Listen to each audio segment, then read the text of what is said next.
Hey guys, Marshmallow Chomp here, back with another video. Today we are on Yu-Gi-Oh! Duel Links as they've released a new format that I'm very passionate about. This is called Legacy Duels and it's currently in beta. This is very similar to Speed Duels, which is my favourite Yu-Gi-Oh! Format of all time. It takes the older cards, lets you use character skills, and you just fight, and pretty much what this tries to replicate more than modern Duel Links is making it more like the original show, or GX or whatnot, but it takes it a step back. You've got your older cards. It's a bit more about strategy rather than matchups, in my opinion, and you can get some really crazy things going off. Now, obviously, because we're using older cards, the game has been nice enough to give us some loaner decks, albeit most of them awful. And today I'm going to be discussing which one's the best and showing you some replays from it. So, in my personal opinion, by far the best is the Paradox Brothers, and I'll tell you why. A lot of these decks, like the Joey Wheeler deck, they can't really bring anything out that's too threatening. Sure, you've got Monster Reborn, you've got your 3 Sphere Karibos, your Windstorm of Attacker, and Security Orb for protection, but your biggest monster is a Luminous Soldier or a Field Commander Raz. That's the wrong one. Read the Matchless General, my bad. Sure, you can buff it up with a Command Knight, buffing it by 400, but that's still only 2700. When you're going against decks like Blue Eyes, obviously 3k is stronger. They have the same amount of interruptions. They've got Tribute to the Doomed, which is straight up destruction, Windstorm of Attacker, Draining Shield, Security Orb, and the 4-star Ladybug of Doom to stop your Command Knight. You're going against decks like Mako Tsunami, which can bring out things like Go Giga Gaga Giga with 2950, 2800 defense, so you can't even be over this card with the Joey deck. And then it's buffed by Umi as well. It's just like impossible to beat. Now, all these decks seem to be really strong and have really powerful monsters, but if we're going on pure stats, I'm pretty sure you can see that down to consistency as well, the prize picking for this tournament seems to be Blue Eyes. Also, because of how cheap it is, people are just making their own Blue Eyes decks and modifying them for their custom deck. However, if you don't really have the ability to do so, have a new account, or just want to play around with the loaner decks, I bring you the Paradox Brothers loaner deck, by far the most underrated and best one here. What this does is the boss monster, Sanga of the Thunder, is such a good card. What it does is, if this card's being attacked, you can target the attacking monster, make that target's attack 0 during damage calculation only. This is a quick effect and can only be used once while this card is face up on the field. So if you have all three of them can do it once on the field. But not to mention, even though I'm going against loads of King of Games and Legend players, none of them are reading this effect and straight up dying to it. It's also just better than Blue Eyes because Blue Eyes can't be over this unless it's already used the effect, in which case you have 3 Sphere Karibos and 2 Hanes to help block damage. You have a Brain Control to steal your opponent's monsters. You have Tribute Dolls, which count as 2 tributes into Sanga of the Thunder. You have Kaiser Seahorse, which is a 2 tribute count for a light, such as Sanga of the Thunder. Obviously, every character has advanced summon, I believe it's called, which lets you tribute summon as well as a normal summon twice in a duel. And also, Needle Sunfish is such a great card. When this card's sent to grave by anything, target a face-up monster your opponent controls, that target loses 500. So if you summon Needle Sunfish, Tribute Doll into Sanga of the Thunder, you can weaken one of your opponent's monsters.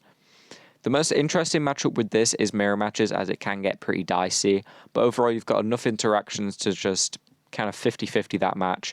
Also, you have Monster Reborn, so you can get a Blue Eyes, I guess, if you've killed one earlier in the draw, if Sanga of the Thunder, for some reason, isn't already better.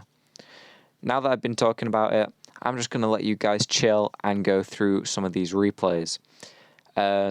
Obviously, I'll try and timestamp in the description when each match starts and who it's against. So, is this the first one? This may be. Give me a sec. Okay, yes it is. So, this is a Paradox Brothers mirror match. Hope you enjoy, and I hope you can see what my plays are to help me finally avenge victory. I'll put it in fast forward to save you guys time. So there we go. baiting out that first Karibo. He goes in for another one, goes advanced drive, and Edgar goes for the Sanger of the Thunder right off the bat. Monster Reborns into a second to get that 2-monster thing on board. I'm stopping the 26 direct, of course. I was going to crash, but they stopped, so that's another Karibo out. I'm completely fine with that. Here we go, Needle Sunfish, Tribute Doll to bring in Sanger of the Thunder. I want to weaken his Kaiser Seahorse here, because if he attacks with this, like he did, for some reason, I can just zero it. And he decided, well, I've screwed up, so let's just end it.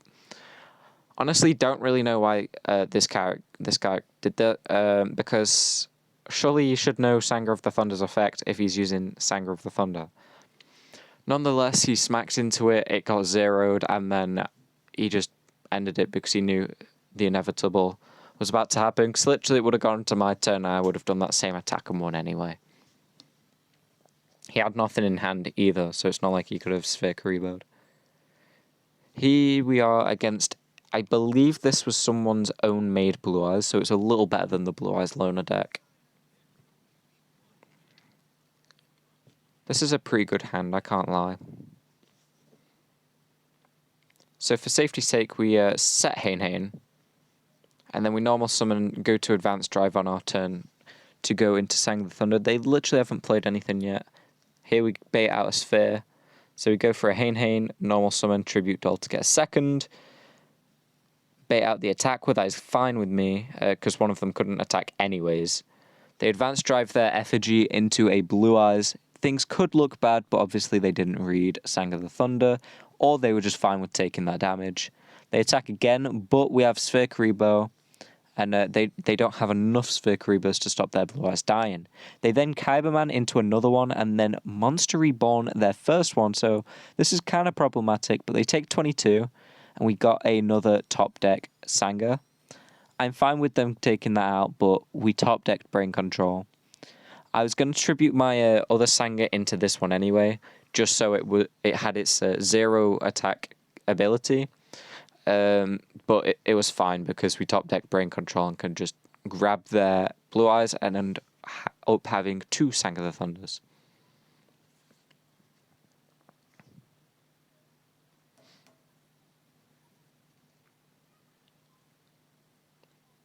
This is my second account, by the way. I kind of lost my first account, which is a big shame. Well, technically this is like my 20th account. I've lost my first 19, but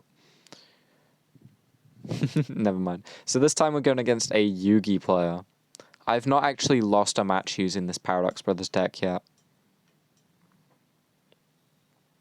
So we set the Hain. It's a fine and dandy start.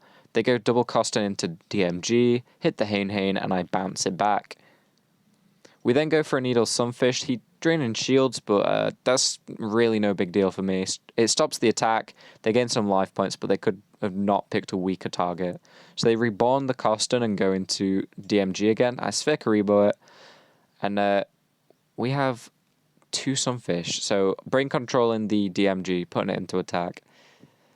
It would appear that guy bricked or just had no decent enough back row or hand traps to stop all those attacks. And then for our final game today, as you can see, these people are a lot better than I am in Duel Links. Mainly because I spend a lot of my time on normal Yu-Gi-Oh! Nowadays. But it's another Yugi player. As an honourable mention, I will show you guys a Joey win that I got earlier, just because it's really satisfying. So this is a great starting hand. We've got an interruption. We've got 2 instant ways into Sang of the Thunder. So we use the skill. Boom. This dude's running a custom deck. It had a lot of Ryokus and Jar Greed and Call the Haunted. It had all sorts of stuff. But he literally just realised, damn, Sang of the Thunder's too powerful for me. Straight up surrendered. So there you go. Unbeatable deck as of yet. Really good. Literally no boss monster can beat it on its own. It has to have things attack it, and if they have to attack it, then they're going to get zeroed and take 26, or at least 22 if they put my card into defense, which is half of your life points. Over half, sorry. So that is brutal, and it's just all around fun. Now, as promised, if you only want to come here and see the Paradox Brothers deck in play and a little bit of explanation and a little bit of tips and tricks on how to play it, feel free to leave now, and I hope to see you in another video. If you want to watch me beat this YouTube guy, Shui02, with the Joey starter deck, which is probably the worst in my opinion, against their actual fully made deck, because they had cards that were like box supers, box ultras, and this was a custom made deck versus the Joey deck.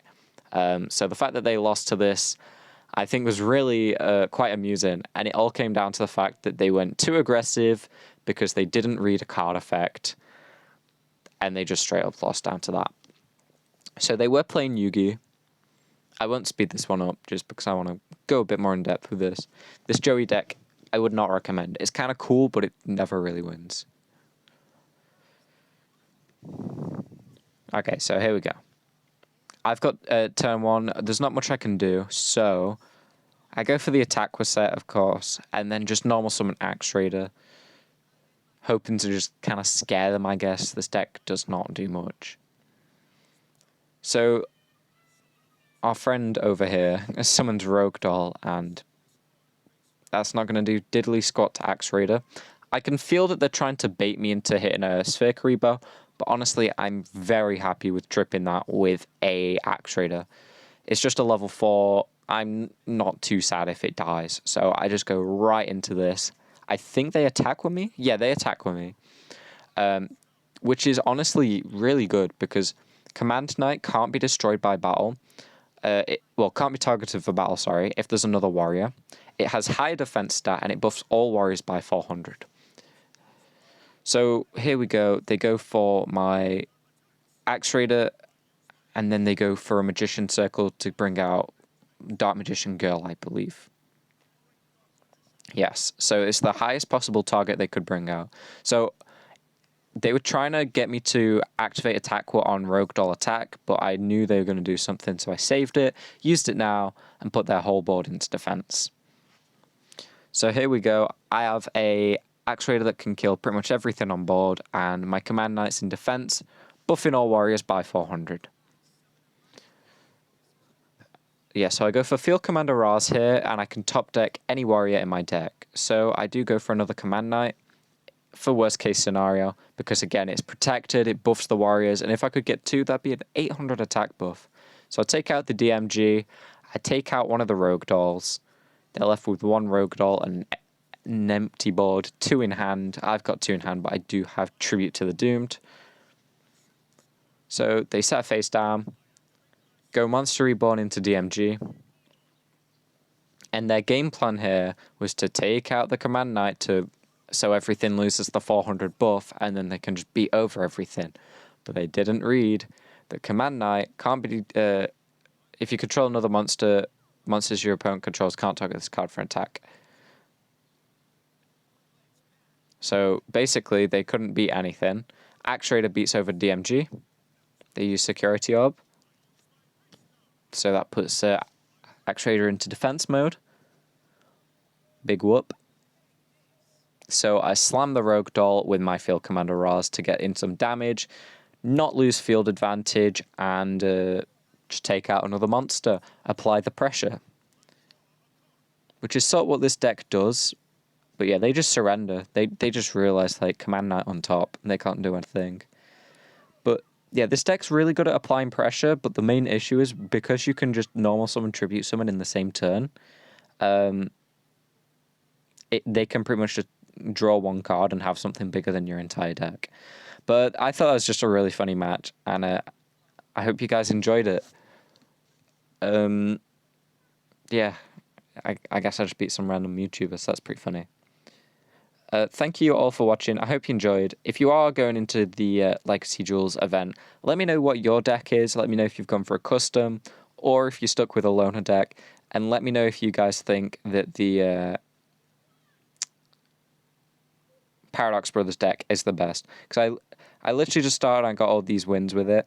Up to this point was these 4 matches were Joey, and obviously the Kaiba one never started, and the one before was I believe, Weevil. But yeah, so as you can see, Paradox Brothers on top, absolute gem of a deck. And I'd like to see you guys next time, whether that be another video or stream that I do. I hope to see you there, and I hope you have a great day. Goodbye.